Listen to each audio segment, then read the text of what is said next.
December 25, 2025. This is, well, it's the ultimate holiday gift for European defense, and we're breaking the headline that signals a huge long-term strategic shift. Germany's RCH-155 order could boost Ukraine's firepower. Video. Subscribe to Defense Reports, your go-to source for timely, in-depth military and defense reports. I'm Alex. Join me with Arya in the latest Deep Dive by Defense Report for a sharp, no-nonsense breakdown of the latest in global defense news, military technology, and strategic developments. And today, we're focusing on Germany's staggering commitment. It's just a massive allocation of resources. Massive allocation, yeah, toward a system designed to solve the single greatest threat on the Eastern Front. We're talking about the problem of rapid counter-battery fire. We're talking about the RCH-155 wheeled howitzer. And this isn't just another defense contract. This is an industrial mobilization. Germany has just committed 1.2 billion euros for the first 84 systems. Just the first batch. Exactly. That's only the start. This whole thing is part of a colossal framework agreement for up to 500 units. This is Germany building a new industrial backbone for its artillery. And the timing is, well, it's everything. For you listening, this purchase matters right now because this system is an explicit, high-tech answer to the kind of attrition warfare we're seeing. The kind defined by Russian counter-battery tactics in Ukraine. Right. The goal here is to make Allied artillery fundamentally, well, untouchable. It's all about ensuring these systems survive long enough to fight another day and, crucially, doing it at scale. And we have dug into the source material, and we've pulled out the three most critical takeaways from this deal.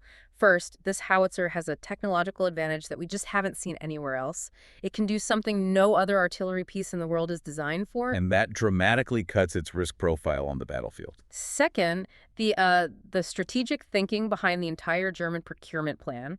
It includes this brilliant and very specific loophole designed to continuously arm key allies. Most notably Ukraine. It ensures they have guaranteed access to long-term sustainment and, replacements. And finally, the strategic twist that really highlights Ukraine's critical role in modernizing NATO.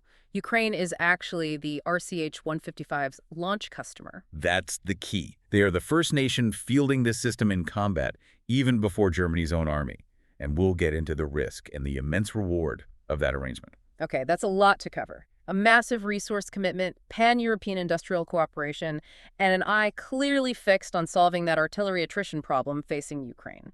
Let's start with the basics. What exactly did KNDS Germany build here? Well, you need to think of the RCH-155, that's remote-controlled howitzer, as a marriage between Germany's best gun and their best protected vehicle. It's an evolution. Okay. They took the proven, really potent 155mm L-52 gun that's the same ordnance on the tracked PZH-2000, and they bolted it onto the Boxer 8x8 wheeled armored vehicle chassis. So they're taking a huge, powerful gun and putting it on a fast, protected truck. The immediate benefit is mobility, I get that, but you said the key is remote-controlled. Exactly. The real innovation isn't the gun itself, it's the artillery gun module, the AGM. This is the crucial bit. Yeah. It's an unmanned, fully automated turret. It weighs about 12.5 tons and sits on top of the Boxer, which keeps the total combat weight under 39 tons.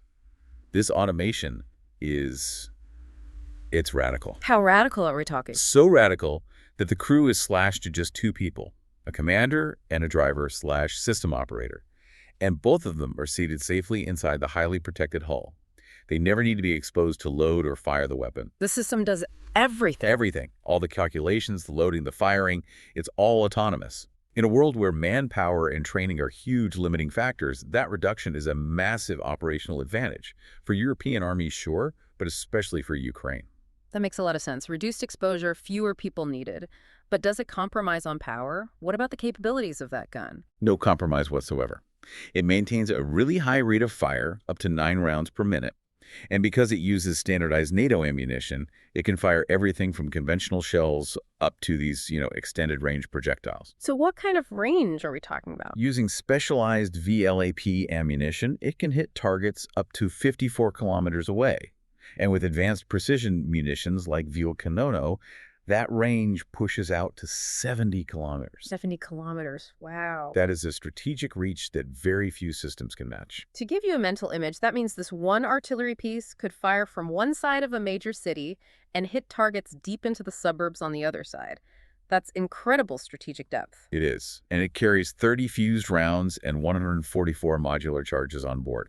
It's designed to, loiter, deliver sustained, accurate fire very quickly, and then just disappear. Okay, let's talk about the price tag. Germany's initial 84 systems cost 1.2 billion euros. That breaks down to about 14.3 million euros per unit. That's a serious investment. It is. It's slightly cheaper than a new tracked PZX 2000, which is around 18.4 million. But, and this is the important part, it's substantially more expensive than, say, the French Caesar system, which is more like 4 to 6 million a unit. So Germany is paying a premium of nearly 8 to 10 million euros more than a comparable wheeled system. Is there a risk that they're overpaying for this automation and protection when speed and volume are so critical in a war zone like Ukraine? That's a fair challenge. Sure. But that cost difference, it buys you the single most important capability for survivability. It buys you the ability to move while you shoot. And that capability is quite literally the difference between life and death on the modern battlefield. And that's what's so fascinating here, that unique capability. How can an artillery system fire a massive 155-millimeter round with all that recoil while the vehicle is still traveling at speed? How did they solve the physics of fire on the move? It's a combination of really advanced stabilization and immediate fire control adjustment. Think of it like a camera gimbal. If you were trying to film a speeding car, you'd use a gyro-stabilized gimbal to keep the lens perfectly steady. Right, regardless of the bumps. Exactly. The RCH-155's AGM turret uses these highly responsive, computer-controlled actuators and a complex suspension system to instantly counter the vehicle's pitch, its roll, its vibration.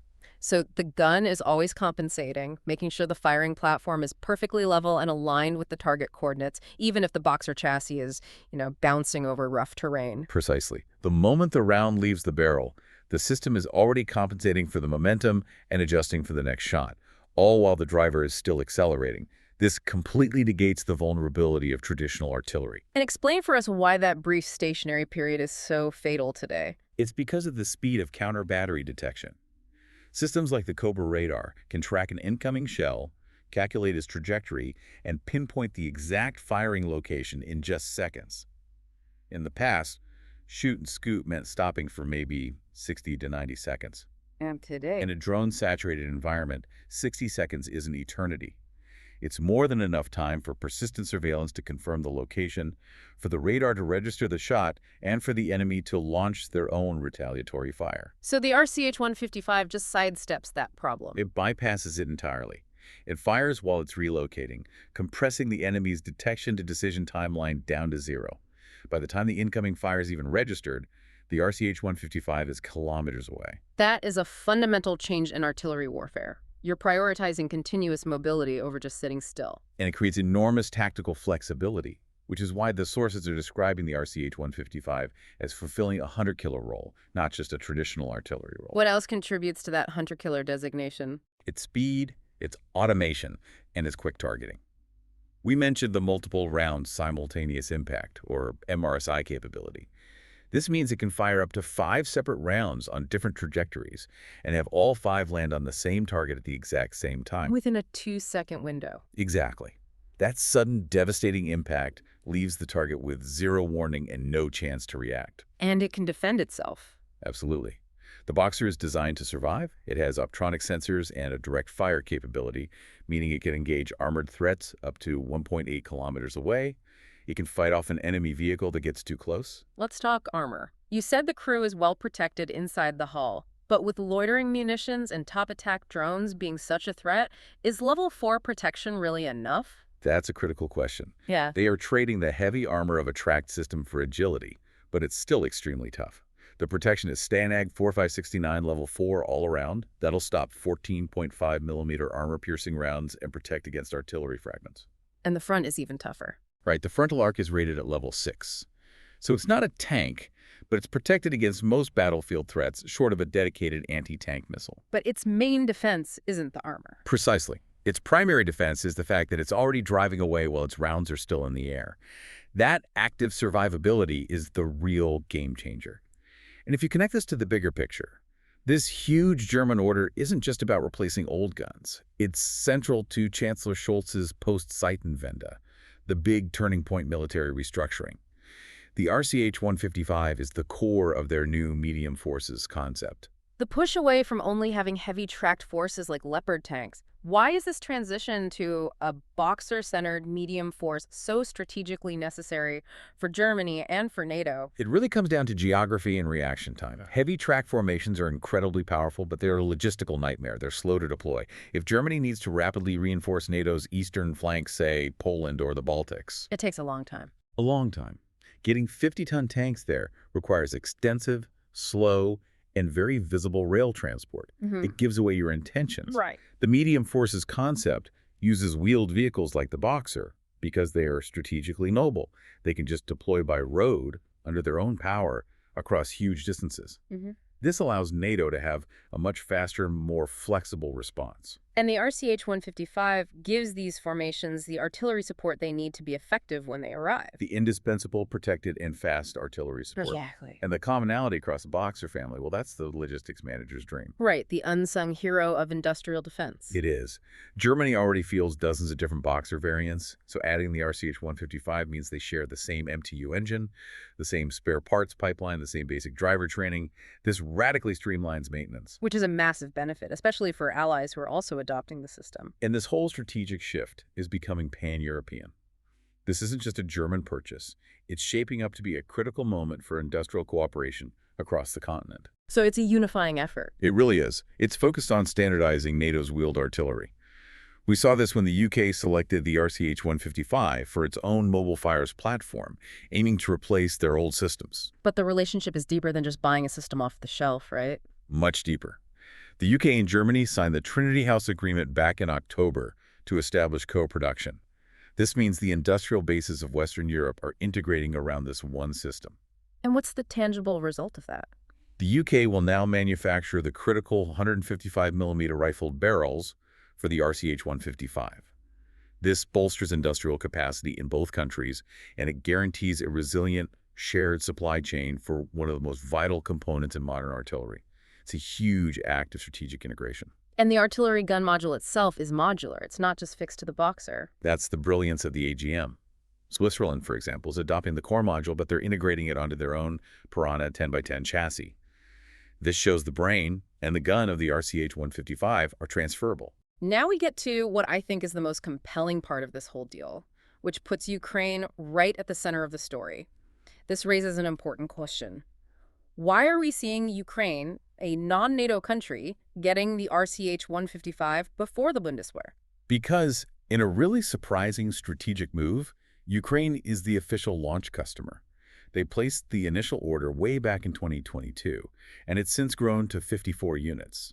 The first serial unit was handed over symbolically in January, with deliveries for crew training starting in April. So Kyiv is putting this next-gen fire-on-the-move system into action first. They're essentially field testing the product for its creators. That sounds like a massive operational risk for a system that hasn't even been proven in German service. It's a risk, sure, but the strategic reward is invaluable. It's what they're calling the feedback loop. KNDS engineers get access to real-world, high-intensity combat data immediately. So they're learning from the Ukrainians. They're incorporating combat feedback from troops who are operating under the most extreme counter-battery conditions you can imagine. And that feedback is going directly into the production models destined for Germany, the UK, and everyone else.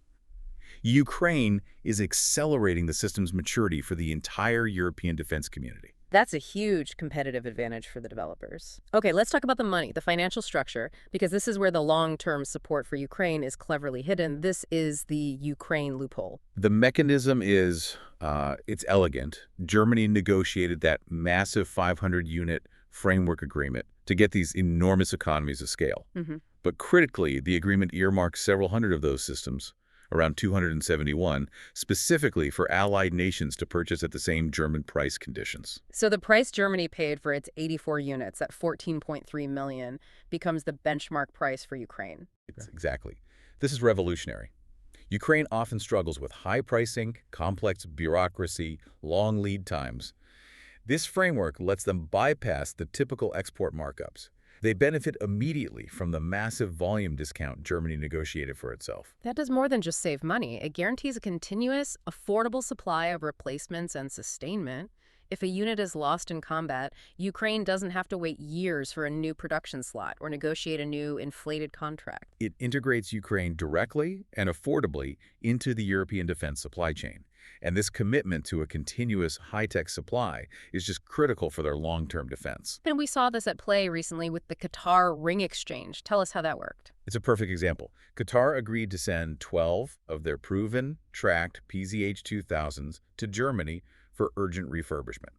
Those are then immediately transferred to Ukraine. This gets heavy firepower to the front line as fast as possible. And what did Qatar get out of it? They immediately ordered 12 new RCH-155s, upgrading their own fleet to the latest wheeled technology. So it's a multi-layered win. Ukraine gets immediate firepower, an ally modernizes its fleet, and Germany bolsters the production run of the RCH-155, making it cheaper and more common. This whole framework, the huge volume order, the technical innovation of fire on the move, and the commitment to integrated co-production, it all points to a fundamental acceleration of European defense.